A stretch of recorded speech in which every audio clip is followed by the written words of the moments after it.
locations, as I talked about. All three classrooms are in the old law building or law annex, it's also known as. In the down in the basement, there are two big rooms, 101 and 102.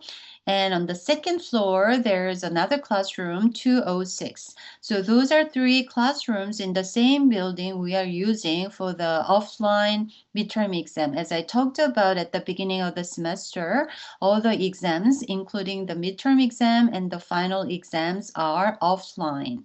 Okay, so you need to find a room, but it's not random. Okay, so for that, TA Sungmin has been assigning all the students into these three rooms. So on the exam day, you are not really going in between different classrooms or things like that. So you need to find your room for the midterm exam and go to that particular room. Okay, not the other two rooms, and take your exam there. So on the announcement section of the LMS course website, you can find the study guide as well as the Excel sheets where you can find your name assigned to one of those three classrooms on Thursday. Okay, check it out in advance to prevent any confusion or waste of time on the exam morning. It's an early morning exam, so check it out in advance and know where you should go and take exam there. Okay, so that's important thing. So I just talked about when and where you can take the exam. And the format, most of the questions are multiple choice questions. 20 multiple choice questions will be given, and each one takes 1.5 points. Okay, and then there are three short answer questions, each of which take 2 points. Okay, so as a total, it's going to be 36 points. So actually 35 points are assigned to each of the two exams. So if you are perfect on this exam, you will have 1 point bonus. So the perfect scores in this class would be over 100. So everyone gets one plus one bonus. So yeah, I hope you like it. Okay, and an important thing to note is that this exam is going to be mediated by English.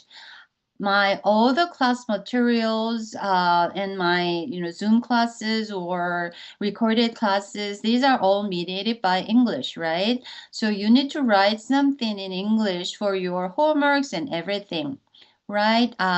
But each and every semester, there are few students who write down their answers in Korean. We cannot give credits for those Korean answers. Okay, so don't be confused about the language of this class. This is English mediated class. So for your short answer questions, you need to write down your answers in English. Okay, but as always, I really hate to see that your scores in this sensation and perception class is determined or limited by your background in language or differences or conditions related regarding English, right? Because it's not learning English, right? This is just format is English, right? So I allow students to bring their published book form of dictionary. No electronic devices are allowed. In the School of Psychology recently, there have been some rumors about some students who are, exploiting their electronic devices for like cheating for their exams. So just to prevent that so that everyone feels like we are equal, right? And everything is in the right way. I don't allow any kind of Apple Watch or electronic dictionary or things like that.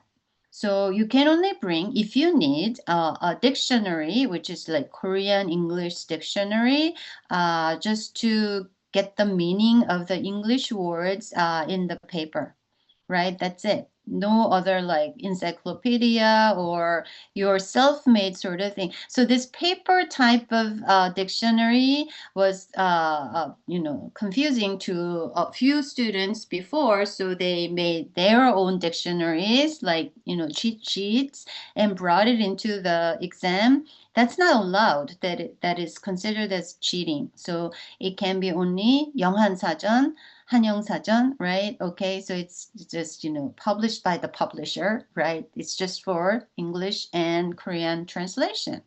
But if you don't need it, you don't have to worry about it. Just come, okay? And no electronic devices. Okay, great.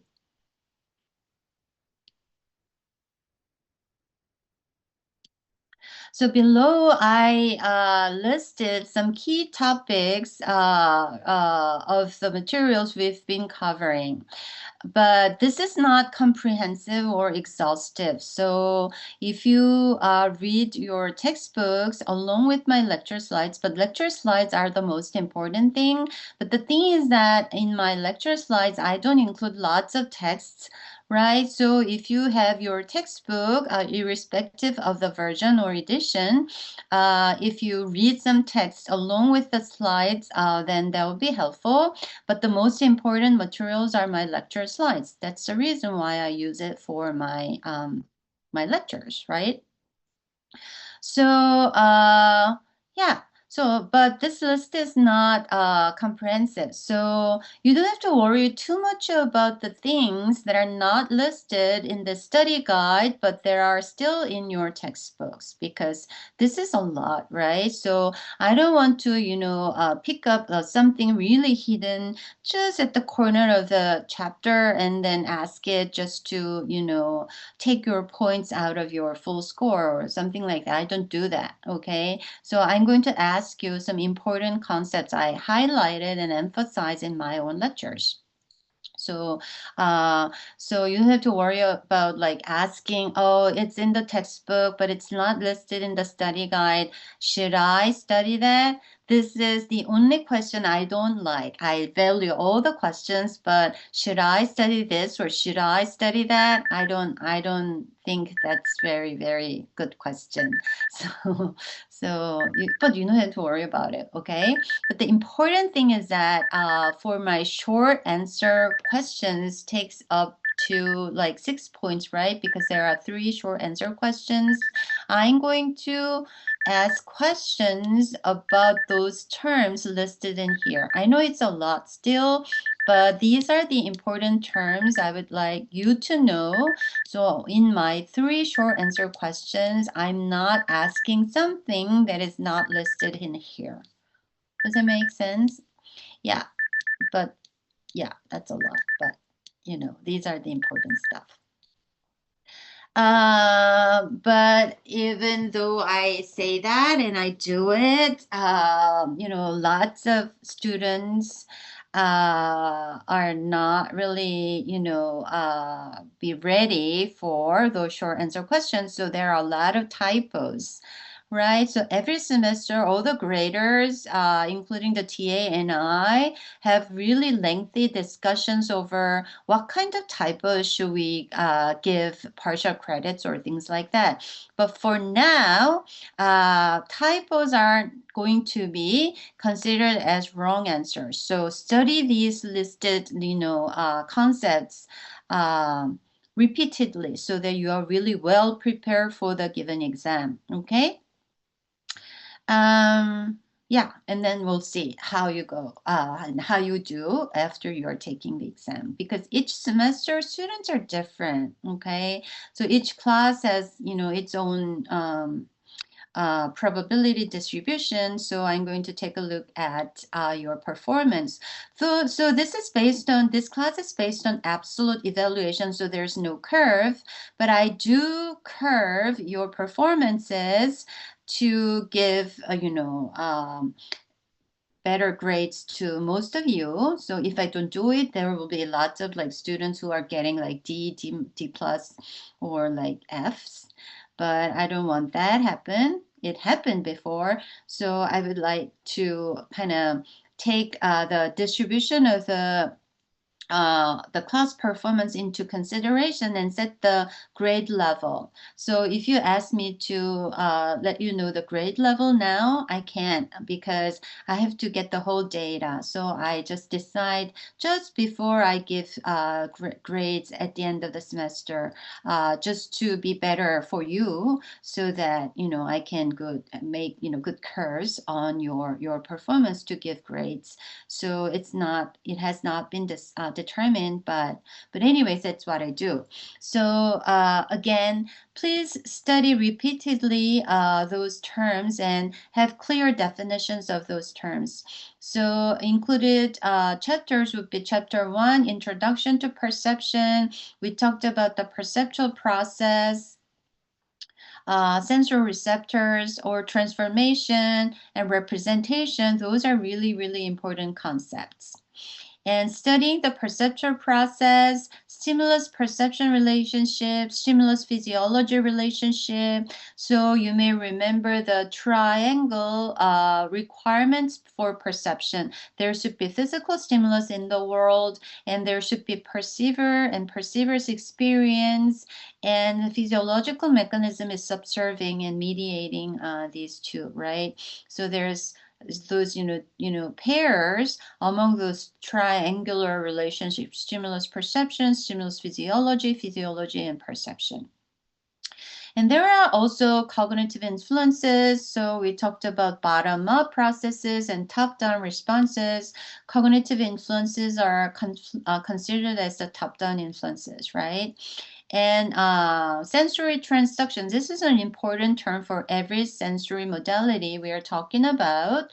So for chemical senses, those molecules are transferred into this chemical energy, are transferred into neural energy, which is electrical signal, right? And for touch, physical energy, pressure or like friction or those kind of physical energy will be converted into neural energy. That's auditory transduction, right? And later we're going to talk about phototransduction for visual perception, okay? So after the midterm exam, after we finish up the rest of the auditory perception lecture, the rest of the semester will deal with visual perception. So we're going to talk about phototransduction, very important term. And man-read demonstration showing that perception is not really perfect. It's not passive process, right? With the same physical stimulus, our perceptions can vary. Here, top-down versus bottom-up processing I just talked about. Then we spent a lot of time to go over measuring perception methods, right? For psychophysical methods, there are 3 different kind of measurements: method of limits, and method of adjustment, and method of constant stimuli.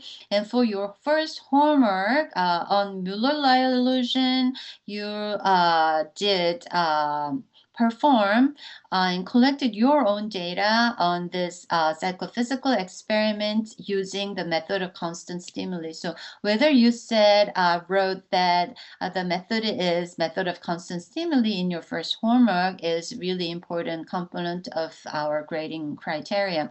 We are really diligently working on grading your homeworks. So by the end of like midterm exam week, you can see how well you did on the first exam. And I'm also having a really great time reading your perception depository. I'm really glad that I decided to have this new format of the homework. And, I really like to read your reactions to the first homework. And lots of students wrote that unexpectedly, surprisingly, this was a really great practice to have a hands-on experience on what we've been, studying so far. So they enjoyed collecting their own data and plotting their data and analyzing their data and thought about their data, right? So Yeah, I'm really glad that and you found the value of and the purpose of this homework experiment. And also for perception depository, I really like that you keep this in your mind while you are going over all those everyday activities or fun things with your friends and family and loved ones or things like that. So I feel like I'm really smiling while I'm reading your perception depository. I'm in the middle of reading them and seeing them. So if you haven't gotten any points yet, then I'm getting there. So please be patient. But I really really like it. So for some of you who already got my feedback, you know that I'm glad that I have this kind of thing. Don't be worried about like putting on really fancy images or things like that. Some of the images you took like with your friends or like your girlfriend or boyfriend, I really like to see those pictures, not because they're really high quality, but this is a chance for me to get to know you better, even though I'm not in the same physical room, spending 2 days with you every week or things like that. While reading these, I kind of get what who you are and what you're doing or things like that. So I really like it. Hopefully you are enjoying it as well. So and by the end of like auditory perception, you're gonna have the third perception depository, and I'll do my best to finish up my grades before you do that. Okay, so anyways, those three different methods of psychophysics are important. And these are for getting the threshold, limit of perception, right? And there are two different kinds of perception tasks. One thing is detection to find a faint stimulus, and we can actually get the absolute threshold for detection task. And different threshold is for the smallest discernible difference among two stimuli, right? So in the discrimination task, we are looking for the different threshold, and those kind of thresholds can be inferred from using method of limits or method of adjustment or the method of constant stimuli, right? It's just based on your choice. And we also talked about another method of magnitude estimation. You assign number to the intensity of the stimulus, right? And recognition is another kind of test. Detection, discrimination, and recognition or identification, those are different kinds of perceptual tasks you are facing with in your daily perceptual experiences, but we can measure it in an experiment to study perception scientifically. Reaction time can be measured and phenomenological report. And Hermann grid is an illusion, and illusions are sometimes very useful for us to learn how perceptual system works, even though we are not really, measuring the responses from the perceptual system directly. Okay. And appendices are important because some of the methods are listed there.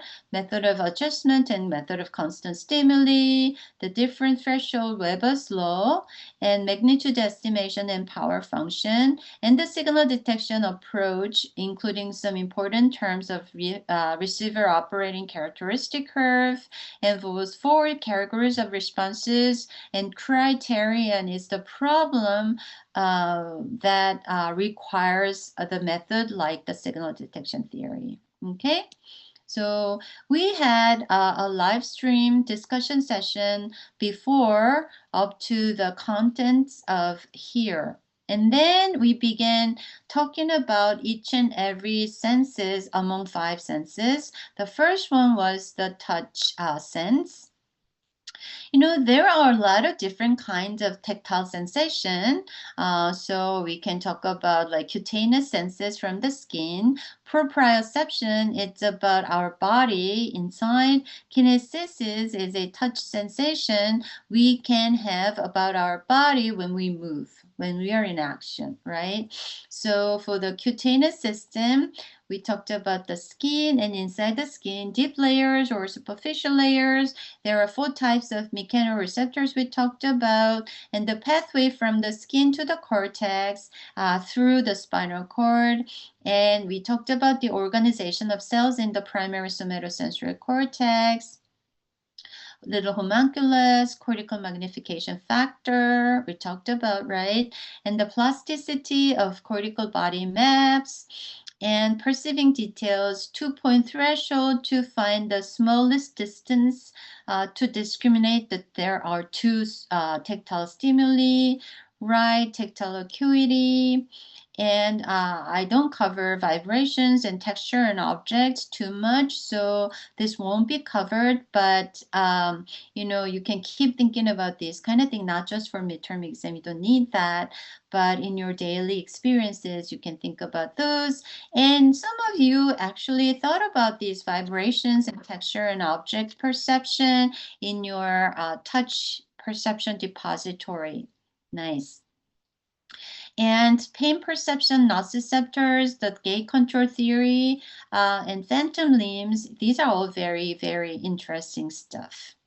Then we move on to the chemical senses, including olfaction and gustation. Starting from taste, there are 5 basic tastes. And the neural code for taste quality, we start from the tongue, papillae, taste buds, taste pore, and taste cells, into the brain insula and frontal operculum, where gustatory cortices are located.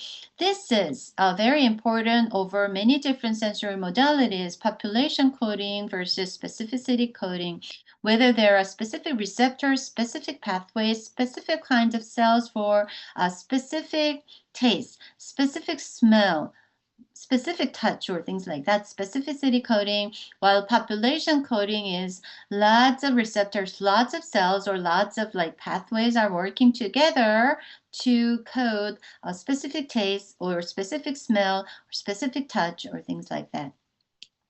There are huge individual differences in tasting, and also as in other sensory modalities. We talked about PTC receptors. Only some people have these receptors. With these receptors, they can actually taste something very bitter. So the vegetables, which I really, really love, like broccolis and Brussels sprout and cauliflower, asparagus, these are really, really yummy. My favorite food, but for some people with PTC receptor, they are so bitter, so they don't like them. And olfaction, pheromones, and also anosmia and olfactory abilities in detection, discrimination, identification. Okay, when you try to describe some smells, it's really hard not to be based on a certain kind of object, like coffee smell, like eraser smell, like cosmetic smell, or like bread smell, or things like that. So isn't it interesting? You can kind of use other senses to describe your smelling experiences, like in a synesthetic way, right? So while I'm talking about the chemical senses, I'm telling you, recently I've been to 식품영양학과, Food and Nutrition Department in Ewha University, and also in Seoul National University. And I've been to some food companies like Sempyo, where they are making like soy sauce or like pasta sauce, and Yeondu, food essence, or things like that, where I talked about those, chemical senses in my sensation and perception, and move on to how different senses are interacting with each other, so that how our taste experience is influenced by smell, of course, and vision, and also sound and touch. So yeah, so you are learning from this course, which is related to other area of studies and other fields of industry. So if you're interested in like food and beverage area, I can talk about this further after getting some questions. So Yeah, so for odor, we talked about the pathway of olfactory processing from olfactory mucosa, olfactory bulb, olfactory receptor neurons, and glomeruli. So mucosa and olfactory bulb are very important areas before the cortex for olfactory processing. And in the cortex, again, we can think about specificity coding and population coding. Piriform cortex is the primary olfactory area, and orbitofrontal cortex is considered as a secondary olfactory area, but orbitofrontal cortex is doing a lot of different things too. And then finally, we are beginning talking about auditory perception, starting from the sound in the physical world. This is somewhat physical, right? Sound as a pressure changes. We talked about sound wave, pure tone having only one frequency, amplitude in sound wave, and frequency information. These are two very important basic information in sound wave and complex tones. And then we move on to the perceptual aspects of sound, loudness, which is related to amplitude information in the sound wave, and pitch, which is related to the frequency information in the sound wave. We talked about audibility curve. It's a psychophysical curve, right? From a lot of psychometric curves, you can actually measure um, threshold while you are adding something to it. So audibility curve is having frequency information on the x-axis, and based on different frequency information, what's the detection threshold, absolute threshold, and on the y-axis you actually plot the absolute threshold, right? And then it looks like a U-shaped curve, and this is considered as a psychophysical curve from many psychometric curves from where you can actually draw thresholds, right? And we also talked about the equal loudness curves because based on the frequency information, the loudness is perceived in a different way. So you can actually find perceptually same level of loudness over different frequencies. That's equal loudness curves. Timbre is color of the sound of like different musical instruments or things like that. And then we started from the ear to the brain. We talked about auditory pathway. So we talked about the structure of the ear, outer ear, middle ear, and inner ear. And within each part of the ear, there are some important, structures like ossicles or things like that. And how frequency is represented in the auditory nerve traveling way, tonotopic map, frequency tuning curve. Different places of the basilar membrane is making a huge deformation, and that's based on the frequency information from the base to the top, right? Yeah, very, very, very, very elegant sort of design. And frequency information is still very important in the brain as well. Place and pitch, pathways to the brain, and pitch and the brain. So in the primary auditory cortex, there is also tonotopic map found, right?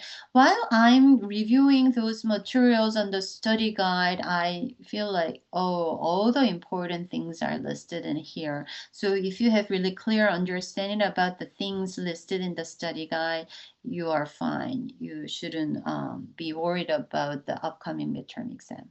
Okay, so that's it.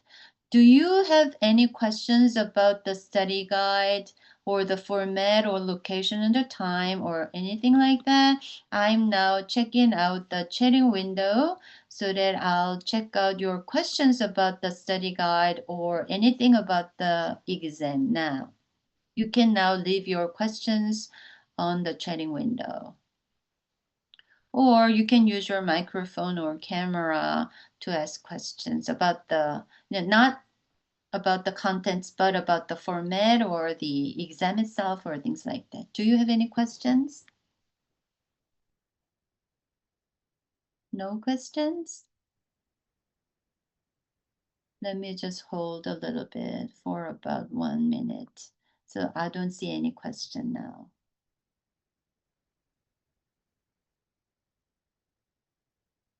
Okay, you can keep using your chatting window for the entire review session. So then now I'm going to turn off my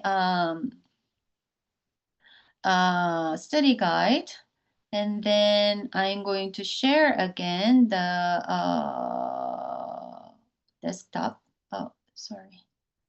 Let me go to the discussion board, but I'm not going to use the discussion board today because oh yeah, there is a question about the exam time. So as listed in the study guide, the exam duration will be exactly like the class duration, 1 hour and 15 minutes, 1.25 hours, okay, between 9 a.m. until 10:15 a.m. But if you need extra time, you can talk to the proctor so that the proctor can take you to somewhere because there may be other classes right afterwards so that you can keep taking the exam. But usually, with those multiple choice questions, there are not a lot of questions. So students are really, early to leave the classroom.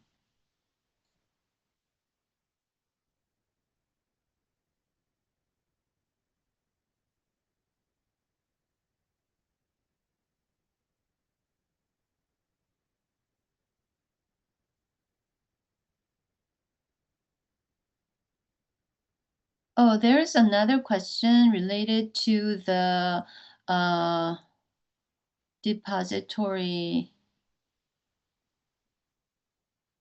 How many points will be deduced if we turn in the depository? So for each and every depository entry, I already assigned 4 points. For the first hallmark on Miller-Lyer illusion, it's 6 points. And when I talk to my graduate students, including the TA, I tell them the grading is not for taking points out from those students. So we try our best to give as much points as possible. So if you turn in all those homeworks throughout the semester on time, then you're getting lots of points, right? So I'm not deducing lots of, because it's about your experiences. So far I haven't taken any point from any entries to those depository things because I could see that students were thinking about this daily and then share their experience related to that particular sensory modality. So a lot of students are getting the perfect full credit from each depository entry if you really feel it and if you really do it, okay? And about the overdue sort of thing, there are some students who haven't submitted the first homework or perception depository yet, but I encourage you to submit it anyways. For late turn-in, I clearly, absolutely take the points out because being on time is very important for your life. It's not just for about your grades. Throughout your lives, being on time is very important. I'm just talking to myself because, I have lots of stuff to do. This semester is crazy. So, I overdo and I forget. I get reminds and like, so I speak to myself. So I wish I could practice this kind of like being on time or even being early. I'm kind of like sort of like perfectionist, so I just keep making it better, better, better, better, better. So if I start early, I know that I take really, really long time until the just the deadline. I know that. I know. So some of you are like me, right? So I wait until the very last moment. I'm really good at calculating, minimum time for me to, fulfill this current task. So I wait until the very last moment and I begin, and then at that moment I can be very, very efficient. So I can do that. But But now I have a lot of things to do, as after you graduate and when you get a job or something like that, you have a lot more thing to do compared to your student time. So now that I have so many things to do, that tactic doesn't work every time, right? So being on time is very important, but being late with, partial credits would be a lot better than just nothing. Okay, so even though you haven't submitted it yet, please do it. And then I consider how late it is. So the sooner the better. Okay, don't wait until the last moment. Okay, so that's my answer to Timo, hopefully. Oh, it's not to Timo, but to Kain. So hopefully it can be an answer to you and other students as well. So Timo asks, could you possibly give us an example of how we can imagine the short answer question to be like, how much output is expected? Oh, as I just talked about, there are lots of important terms in the study guide, right? For example, like receptive field. And then the question will be like blank, fill in the blank sort of thing, right? So it's not within the range of his midterm exam. So but for midterm exam, receptive field of visual perception will be the small patch of retina, the stimulus on which area will activate a particular photoreceptor or visual neuron are known as blank blank. Two blanks, and then receptive field, you need to fill in the blank, right? Okay, that's the short answer questions type. Sometimes it's not fill in the blank, but the definition is given, and what is it sort of question can be given. Okay, for one word I'm going to give you one blank. For two words I'm going to give you two blanks, so those kind of number of the blanks can be sort of like hint to you. So that's the format of the short answer question. The question itself is very short, like, one, two to like 3 lines, because it's the definition of the given term, and you need to write down the term. So please study all those terms completely and be ready for those short answer questions. Hopefully it is of help and it's now more concrete, Timo. And Kyungmin, why do you guys DM me? Right? You can actually share your questions with other classmates too. Don't be shy. So Kyungmin asked me, does the test include the part that hasn't gone out yet in the hearing part? No, it's up to the last lecture. So don't worry about it. I'm not asking you something I didn't teach. So don't worry about it. Okay, so if you turn it in late, again, the depository and all the homeworks, based on how late you are, I'm going to deduce points differently. So I am sort of empathizing and, putting, but anyways, I know I can be late sometimes, and there can be some technical issues at the last moment, and I know that students are doing it at the very last moment, most of them. So if you're late, like if the deadline is the midnight, and if you're late like a few minutes after the deadline, then I don't take it as late. Okay, so I can give you full credit. But like if you are late for multiple hours or days, and I take 1 point, and then you if you're really really late, and then I take more points. And yeah, so that's it. So Yongjin asked me whether they need to pick out just one of the multiple choice questions. I used to have a lot of like, select all the correct answer sort of thing. I know, I hate it, right? And yeah, so there may be some of those, select all the correct answers sort of questions, but, there are not many. And most of them, you need to pick out just one answer. And there may be some, like, except questions, And there may be some of the choices where all of the above are correct, or, there are no exceptions sort of answer as well. Okay, but most of the questions, the correct answer is just one. Without anything mentioned in the question, just one answer. If there are multiple correct answers, I'm going to make it clear in my question. Select all the answers that are correct. Okay?